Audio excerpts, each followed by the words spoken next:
الحمد لله وكفى وسلام على عباده الذين اصطفى أما بعد فقد قال الله تبارك وتعالى في القرآن المجيد والفرقان الحميد فأعوذ بالله من الشيطان الرجيم بسم الله الرحمن الرحيم أم حسبتم أن تتركوا ولما يعلم الله الذين جاهدوا منكم ولم يتخذوا من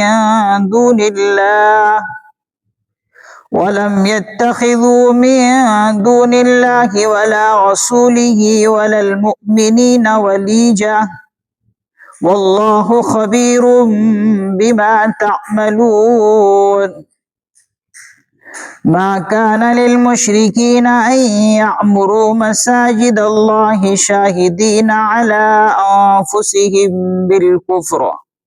أولئك حبطت أعمالهم وفي النار هم خالدون صدق الله العظيم أم حسبتم أن تتركوا ولما يعلم الله الذين جاهدوا منكم ولم يتخذوا من دون الله کیا تم نے یہ گمان کر رکھا ہے ام حسبتم کیا تم نے یہ گمان کر رکھا ہے کہ تم یوں ہی چھوڑ دیے جاؤ گے ان تترکو یوں ہی چھوڑ دیے جاؤ گے ولما یعلم اللہ حالانکہ اللہ تعالیٰ نے ابھی ان لوگوں کو دیکھا ہی نہیں ہے کہ جو تم میں سے جہاد کرتے ہیں جاہدوا منکم جو تم میں سے جہاد کرتے ہیں ابھی اللہ نے ان کو معلوم ہی نہیں کیا ہے وَلَمْ يَتَّخِذُوا مِن دُونِ اللَّهِ اور جنہوں نے اللہ کے سوا اور اس کے رسول اور مومنوں کے سوا کوئی اور خصوصی رازدار بناتے ہیں ابھی ان کو بھی اللہ تعالیٰ نے دیکھا ہی نہیں واللہ خبیر بما تعملون جو کچھ تم کرتے ہو اللہ تعالیٰ اس سے پوری طرح باخبر ہے۔ اس آیت کریمہ کے بارے میں حضرات مفسر نظام فرماتے ہیں کہ اللہ جل جلالہ وعم نوالہ شاید کہ اور بظاہر آیت کریمہ سے فتح مکہ کے بعد جو مسلمان ہوئے تھے ان کی طرف اشارہ کر رہے ہیں۔ فتح مکہ کے بعد جو مسلمان ہوئے تھے تو ان مسلمانوں کی طرف اشارہ ہے کہ ابھی تو یہ مسلمانوں تمہیں آزمایا بھی نہیں گیا ہے، ابھی تو تمہارا امتحان بھی نہیں ہوا ہے، ابھی تم امتحان کی کسوٹی پر آئے بھی نہیں ہو، کیونکہ جہاد ایک ایسی چیز ہے کہ اسی پر امتحان انسان کا ہوتا ہے، کھرا اور کھوٹا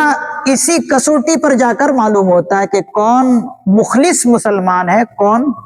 منافق اور ضعیف الایمان مسلمان ہے۔ یہ جہاد ایسی چیز ہے، اسی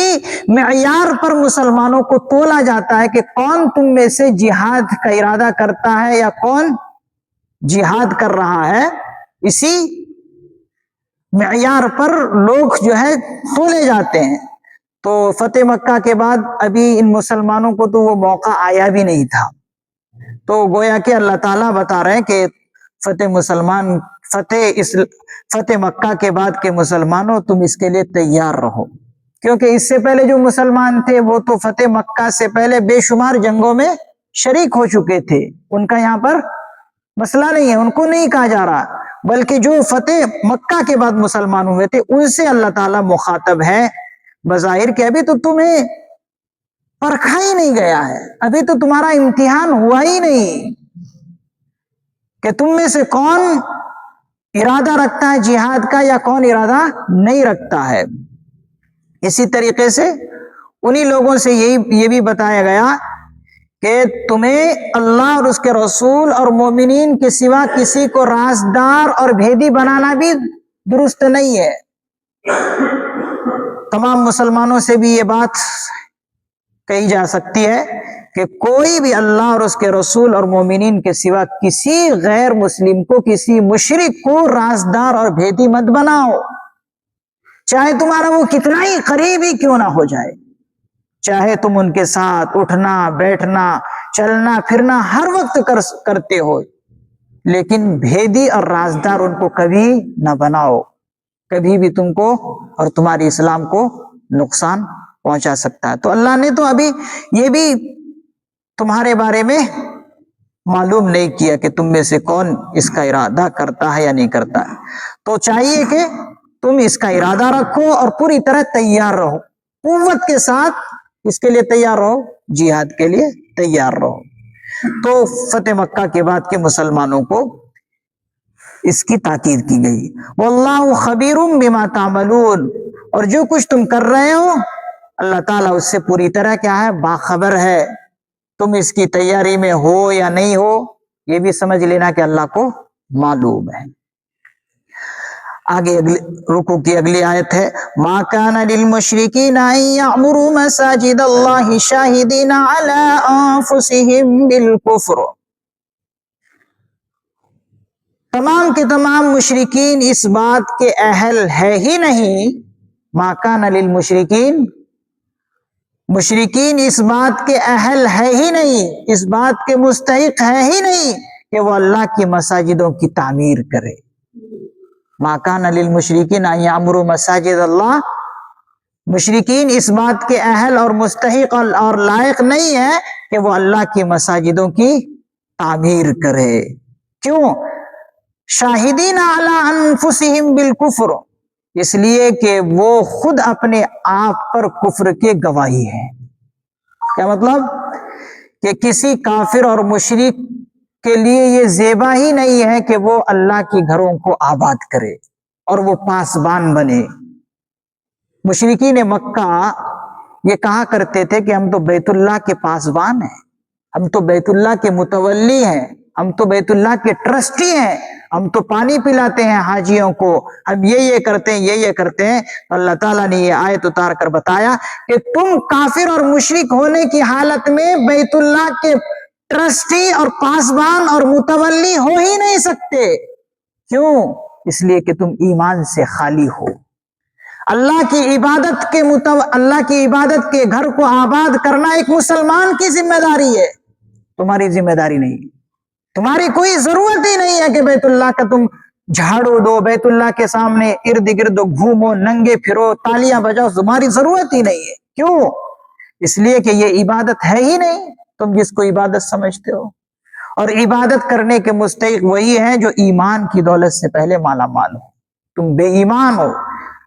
تم اللہ پر ایمان نہیں رکھتے، اس لیے اپنے آپ پر فخر مت کرو کہ ہم مسلمانوں سے فوقیت میں، مسلمانوں سے اس چیز میں آگے ہیں۔ وہ فخر کے ساتھ کہتے تھے۔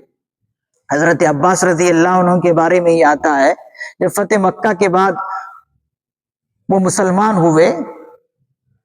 جنگ بدر کے بعد جب وہ مسلمان ہوئے تو ان سے کسی نے کہا کہ تم لوگ تو یہ کرتے ہو، ننگے طواف کرتے تھے، طواف یہ بیت اللہ کے سامنے سیٹیاں بجاتے تھے، یہ بجاتے تھے، تو انہوں نے کہا کہ تم مسلمانوں کو صرف ایک ہی دکھتا ہے کہ ہم لوگ یہ کرتے تھے، یہ کیوں نہیں دکھتا کہ ہم بیت اللہ کے سامنے جو لوگ یہاں پر آتے تھے عبادت کرنے کے لیے، ہم ان کو پانی پلاتے تھے، حاجی لوگ آتے تھے تو ہم ان کو سبیلے لگاتے تھے، یہ کیوں نہیں دکھتا تم مسلمانوں کو؟ تو انہوں نے کہا، جنہوں نے پوچھا، انہوں نے کہا کہ تم یہ جو کچھ کر رہے تھے یہ اللہ کو پسند ہی نہیں۔ کیوں؟ اس لیے کہ تم لوگ مومن ہی نہیں تھے اس ٹائم، جب مومن ہوتے تو تب اگر یہ کام کرتے تو یہ اللہ کو پسند آتا۔ تو یہی بتایا کہ شاہدین علی انفسہم بالکفر، تم کفر پر خود گواہی ہو، تو تم کیسے کسی اللہ کے عبادت گاہوں کی تعمیر اور آبادی کر سکتے ہو؟ اگر کہیں کوئی کر رہا ہے، کوئی مشرک اور کافر اگر اللہ کے گھر کو آباد کر رہا ہے کسی طرح، تو علماء فرماتے ہیں کہ یہ آبادی نہیں ہے، یہ اس گھر کی بربادی ہے۔ کیا ہے؟ بربادی ہے۔ حضرت شاہ عبد القادر محدث دہلوی رحمت اللہ علیہ اپنی تفسیر میں فرماتے ہیں کہ یہ ان کی آبادی نہیں ہے، آبادی مت سمجھو، یہ بربادی ہے۔ بیت اللہ کے سامنے یہ سیٹیاں بجاتے تھے اور ننگے ہو کر طواف کرتے تھے، تو یہ آبادی کہاں؟ یہ تو بربادی ہوئی۔ اسی لیے ان بربادیوں کی وجہ سے اللہ کیا فرما رہے؟ اولئک حبطت اعمالہم، یہ جو کچھ تم کر رہے تھے، ننگے ہو کر طواف کرنا، سیٹیاں بجانا، تالیاں بجانا، یہ سب کے سب کام ایسے ہیں کہ یہ تمہارے اعمال اکارت اور بیکار کر دیے گئے، یہ بیکار اور حبط ہو گئے۔ وفی النار ہم خالدون، اور پھر اللہ تعالیٰ آگے فرماتے ہیں کہ اسی جہنم میں تم ہمیشہ ہمیش رہو گے۔ تو یہاں پر یہ بھی بتا دیا گیا کہ اللہ کے گھروں کے متولی اور ٹرسٹی وہی بن سکتے ہیں جو اللہ کے گھر کے آباد کرنے کے لائق اور مستحق ہو۔ آبادی کا ایک مفہوم مفسر نظام یہ بھی فرماتے ہیں کہ وہاں پر ہر وقت ذکر اللہ ہوتے ہوں، اور ساتھ ہی ساتھ رکاوٹ کسی طرح کی نہ ہو۔ جب بھی کوئی اللہ کا نیک بندہ اللہ کے گھر کو آ کر آباد کرنا چاہے، کوئی رکاوٹ اور پریشانی اس کے سامنے نہ ہو، تو وہی لوگ لائق ہیں اس کے۔ اللہ تعالیٰ سے دعا ہے کہ اللہ تعالیٰ ہمیں ان آیات کریمہ پر عمل کرنے کی توفیق نصیب فرمائے،